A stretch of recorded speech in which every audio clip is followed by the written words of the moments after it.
ಓಂ ಕೃಷ್ಣಾಯ ವಾಸುದೇವಾಯ ಹರಯೇ ಪರಮಾತ್ಮನೇ ಪ್ರಣತಃ ಕ್ಲೇಶನಾಶಾಯ ಗೋವಿಂದಾಯ ನಮೋ ನಮಃ. ನಮಸ್ಕಾರ ವೀಕ್ಷಕರೇ. ಧನಸು ರಾಶಿಯವರಿಗೆ ಈ ವಾರ ಹೇಗಿರುತ್ತಂದರೆ, ಮೊದಲಿಗೆ ಜೂನ್ 15ರಂದು ಸೂರ್ಯ ಬಂದು ಷಷ್ಠಮದಿಂದ ಅಷ್ಟಮ ಭಾವಕ್ಕೆ ಸಂಚಾರವನ್ನು ಮಾಡ್ತಾನೆ. ವೃತ್ತಿಯಲ್ಲಿ ಹೊಸ ಯೋಜನೆಗಳನ್ನು ನೀವು ಮಾಡ್ತೀರ, ಅದರಿಂದ ಯಶಸ್ಸು ಸಿಗುತ್ತೆ.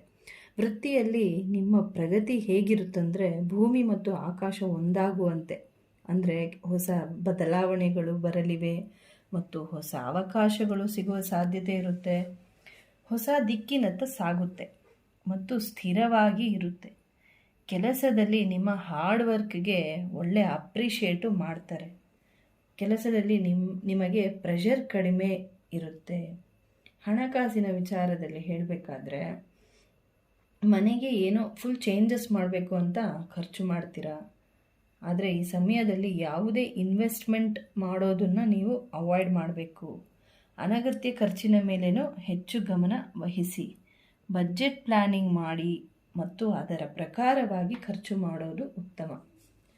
ಮತ್ತು ಪಾರ್ಟ್ನರ್ಶಿಪ್ ಬಿಸ್ನೆಸ್ ಮಾಡೋರಿಗೆ ತುಂಬ ಎಚ್ಚರಿಕೆಯಿಂದ ಡಾಕ್ಯುಮೆಂಟ್ಗಳನ್ನು ಚೆಕ್ ಮಾಡಬೇಕು. ಒಂದಕ್ಕೆ ಎರಡು ಸಲ ಪರಿಶೀಲನೆ ಮಾಡಿ ಆಮೇಲೆ ನೀವು ಮುಂದೆ ಹೋಗಬೇಕು. ಸಂಬಂಧದಲ್ಲಿ ಸಂಗಾತಿಯಿಂದ ನಿಮಗೆ ಸಪೋರ್ಟ್ ಸಿಗುತ್ತೆ ಮತ್ತು ಅವರಿಂದ ಲಾಭವೂ ಆಗುತ್ತೆ. ನೀವು ಈ ಸಮಯದಲ್ಲಿ ಎಮೋಷ್ನಲ್ ಬ್ಯಾಲೆನ್ಸ್ ಮಾಡೋದು ತುಂಬಾ ಅಗತ್ಯ.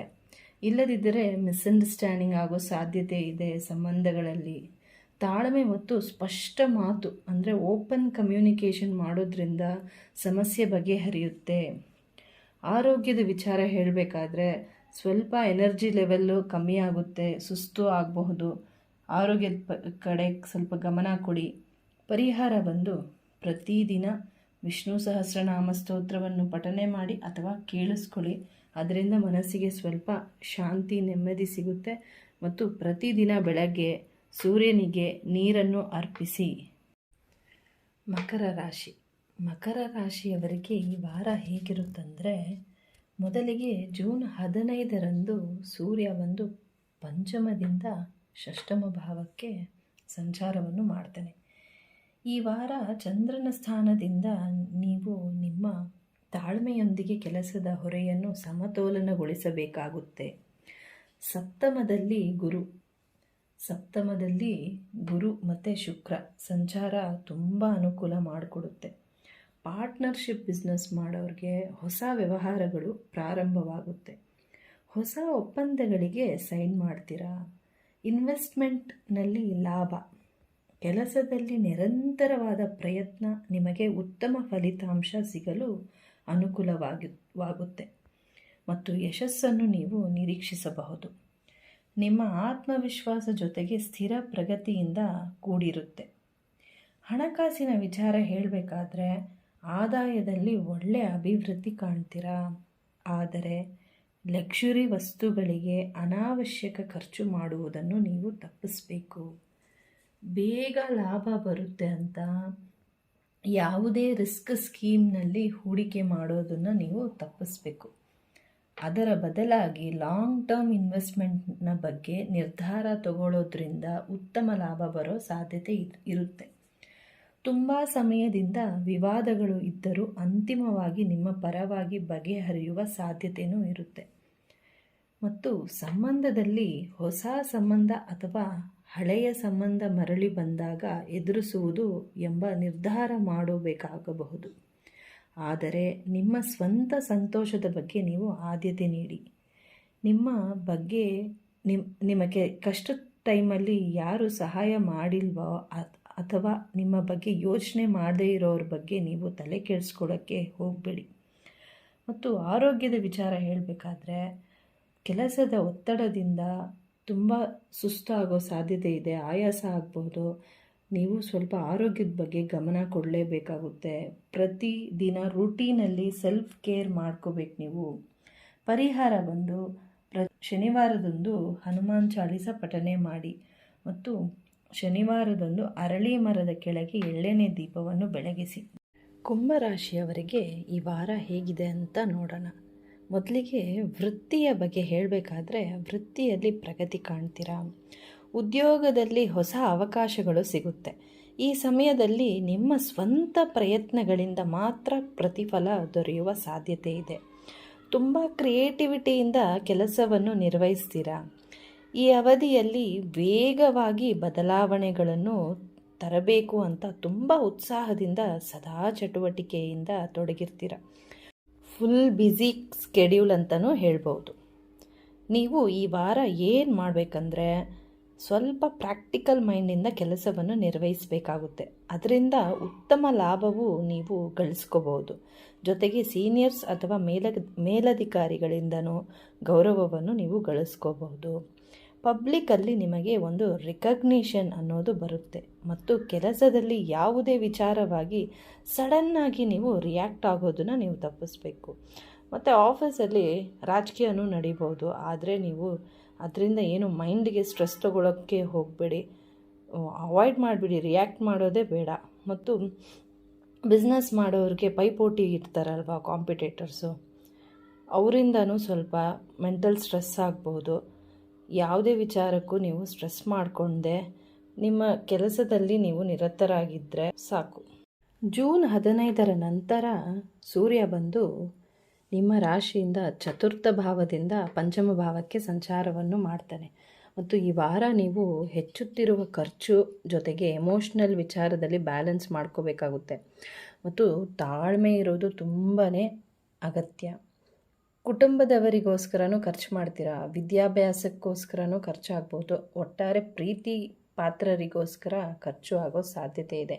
ಮತ್ತು ಯಾವುದಾದ್ರೂ ಕಾನೂನು ವಿಚಾರದಲ್ಲೂ ಅದಕ್ಕೋಸ್ಕರನೂ ಖರ್ಚಾಗೋ ಸಾಧ್ಯತೆ ಇದೆ.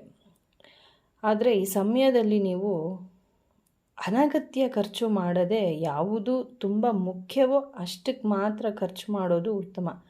ಹಣಕಾಸಿನ ವಿಚಾರದಲ್ಲಿ ಸ್ವಲ್ಪ ಎಚ್ಚರಿಕೆ ವಹಿಸೋದು ಅಗತ್ಯ. ಈ ಸಮಯದಲ್ಲಿ ನೀವು ಯಾವುದೇ ಕೆಲಸವನ್ನು ತುಂಬ ಆಲೋಚಿಸಿ ಕೆಲಸವನ್ನು ಮಾಡ್ತೀರಾ, ಆದರೆ ಬೇಗ ಕೋಪ ಬರೋ ಸಾಧ್ಯತೆ ಇದೆ. ನೀವು ಸ್ವಲ್ಪ ತಾಳ್ಮೆಯನ್ನು ಕಾಪಾಡಿಕೊಳ್ಳುವುದು ಉತ್ತಮ. ಸಂಬಂಧದಲ್ಲಿ ಹೇಳಬೇಕಾದ್ರೆ, ನಿಮ್ಮ ಭಾವನೆಗಳಿಗೆ ಬ್ಯಾಲೆನ್ಸ್ ಮಾಡಿಕೊಂಡು ಏನೇ ವಿಚಾರ ಇದ್ದರೂ ನೀವು ವ್ಯಕ್ತಪಡಿಸಬೇಕು. ಸ್ಪಷ್ಟವಾಗಿ ಮಾತನಾಡಿ. ಸಂಬಂಧದಲ್ಲಿ ಬರೀ ನಿಮ್ಮ ಕಡೆಯಿಂದ ಮಾತ್ರ ಎಫರ್ಟ್ ಹಾಕ್ತಾ ಇರೋದು ಅಂತ ನೀವು ಸ್ವಲ್ಪ ಗಮನ ವಹಿಸಬೇಕು.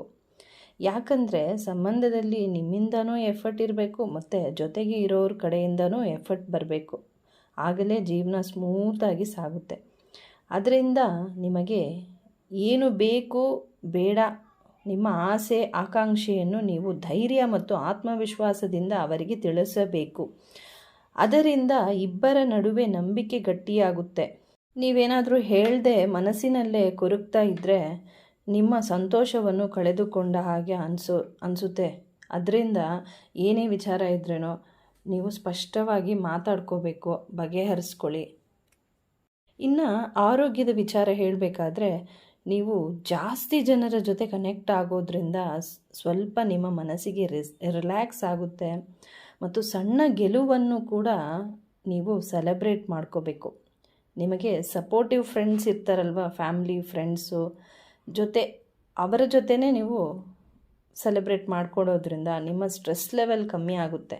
ಮತ್ತು ಪರಿಹಾರ ಬಂದು ಬಡವರಿಗೆ ದಾನ ಮಾಡಿ ಮತ್ತು ಪ್ರತಿದಿನ ವಿಷ್ಣು ಸಹಸ್ರನಾಮವನ್ನು ಪಠನೆ ಮಾಡಿ ಅಥವಾ ಕೇಳಿಸ್ಕೊಳ್ಳಿ. ತುಂಬಾ ನಿಮ್ಮ ಮನಸ್ಸಿಗೆ ಶಾಂತಿ ಸಿಗುತ್ತೆ.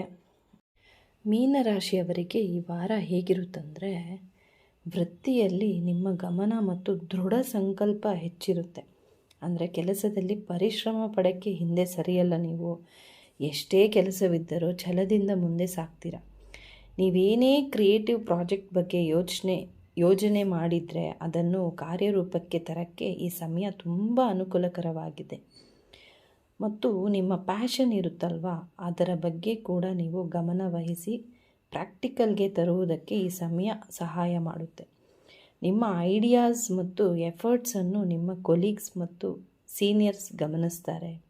ಒಟ್ಟಾರೆ ಹೇಳಬೇಕಂದ್ರೆ ವೃತ್ತಿಯಲ್ಲಿ ಒಳ್ಳೆಯ ಪರಿವರ್ತನೆ ನೀವು ನೋಡಬಹುದು. ಹಣಕಾಸಿನ ವಿಚಾರದಲ್ಲಿ ಸ್ವಲ್ಪ ಕೇರ್ಫುಲ್ ಪ್ಲ್ಯಾನಿಂಗ್ ಅಗತ್ಯ. ಯಾವುದೇ ರಿಸ್ಕ್ ಇರುವ ಹೂಡಿಕೆಗಳನ್ನು ಮಾಡೋದನ್ನು ನೀವು ತಪ್ಪಿಸಬೇಕು. ಯಾವುದೇ ಕಾರಣಕ್ಕೂ ಅನಗತ್ಯ ಖರ್ಚು ಮಾಡುವುದನ್ನು ನೀವು ತಪ್ಪಿಸಬೇಕು. ಒಂದು ಲೆಕ್ಕ ಇಟ್ಕೊಳ್ಳಿ. ಅದೇ ಲೆಕ್ಕಾಚಾರದಲ್ಲಿ ಖರ್ಚು ನೋಡಿ ಮಾಡೋದ್ರಿಂದ ಹಣ ಶಾರ್ಟೇಜ್ ಆಗಲ್ಲ, ಇಲ್ಲಾಂದರೆ ಸ್ವಲ್ಪ ಸಮಸ್ಯೆ ಆಗಬಹುದು. ಕುಟುಂಬದ ವಿಚಾರ ಹೇಳಬೇಕಾದ್ರೆ ಮನೆಯಲ್ಲಿ ಸ್ವಲ್ಪ ಟೆನ್ಷನ್ ಆಗೋ ಸಾಧ್ಯತೆ ಇದೆ. ಈ ಸಮಯದಲ್ಲಿ ತಾಳ್ಮೆ ತುಂಬಾ ಮುಖ್ಯ. ಸ್ಪಷ್ಟವಾಗಿ ಕಮ್ಯುನಿಕೇಷನ್ ಮಾತಾಡಬೇಕು. ನೀವು ಮಾತಾಡೋದ್ರಿಂದ ಯಾವುದೇ ಮಿಸ್ಅಂಡರ್ಸ್ಟ್ಯಾಂಡಿಂಗ್ ಆಗೋದನ್ನು ನೀವು ತಪ್ಪಿಸ್ಬೋದು. ಅದರಿಂದ ನಿಮ್ಮ ಸಂಬಂಧದಲ್ಲಿ ಬಾಂಧವ್ಯ ಗಟ್ಟಿಯಾಗುತ್ತೆ. ಈ ಸಂದರ್ಭದಲ್ಲಿ ಮನೆಯಲ್ಲಿ ಮಕ್ಕಳು ಯಾರಾದರೂ ಇದ್ದರೆ ಅವರಿಂದನೂ ನಿಮಗೆ ಸಂತೋಷವನ್ನು ನೀವು ಅನುಭವಿಸ್ತೀರ. ಆರೋಗ್ಯದ ವಿಚಾರ ಹೇಳಬೇಕಾದ್ರೆ ಮಾನಸಿಕ ಒತ್ತಡದಿಂದ ನಿಮ್ಮ ಆತ್ಮವಿಶ್ವಾಸ ಸ್ವಲ್ಪ ಕಮ್ಮಿ ಆಗೋ ಸಾಧ್ಯತೆ ಇದೆ. ಧ್ಯಾನ ಮತ್ತು ಬ್ರೀದಿಂಗ್ ಎಕ್ಸಸೈಸ್ ಮಾಡೋದ್ರಿಂದ ಒತ್ತಡ ಸ್ವಲ್ಪ ಕಮ್ಮಿ ಆಗುತ್ತೆ.